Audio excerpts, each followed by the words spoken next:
Now, take a look. The first two words that we're going to take a look at this morning are on that heart on the top left-hand corner. I'm sorry. Now, friends, let me ask you this morning. Just think about this. Don't raise your hands. Just think about this for a moment. How often do you say these two words? Like, is this something that you say on a regular basis? Is it a part of your vocabulary? You're used to saying I'm sorry to people? Or is this something maybe that you rarely ever say at all?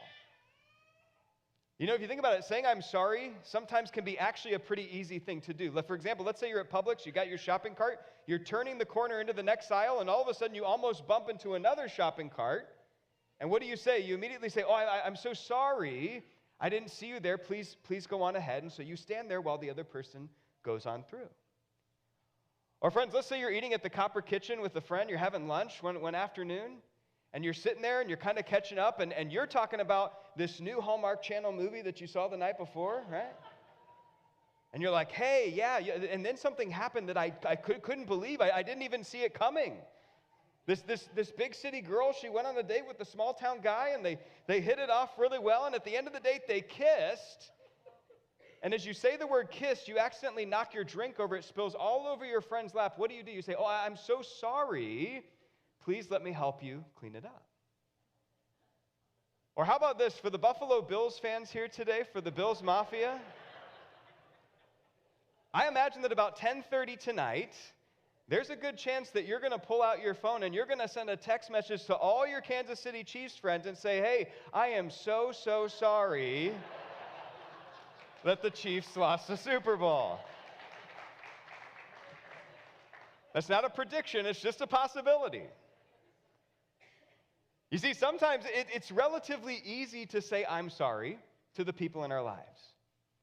But then, friends, have you ever noticed this? Sometimes, on the other hand, it can be incredibly hard to say I'm sorry to people in our lives. For example, if you're in the middle of a shouting match with your spouse or the person you're dating, it is really hard to stop and say I'm sorry. Or friends, if you've said something or done something hurtful to somebody and you feel like they deserved it, it can be really hard to turn around and say, I'm sorry. Or friends, if you've had a fallout with a family member or a friend or a coworker and you're not talking to each other anymore, it can be really hard to reach out to that person and say, I'm sorry. You know, it's interesting. Take a look. The word sorry comes from the German word for sore with the suffix y. You put the two together, you get sorry, which in our English equivalent means sorry. And so the idea is this, that when a part of your body is sore, it's because somebody or something inflicted pain upon it. For example, somebody opened the door real quick and it hit you in the arm. Or somebody threw a basketball and it hit you in the arm, right? Somebody or something inflicted pain upon you. You're hurt. And now whenever you move your arm, you feel that pain. In other words, that part of your body is now sore.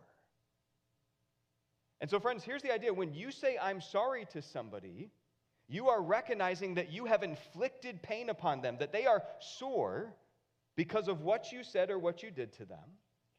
And so when you say, I'm sorry to them, you are signaling to them that you want to work on starting the healing process with them.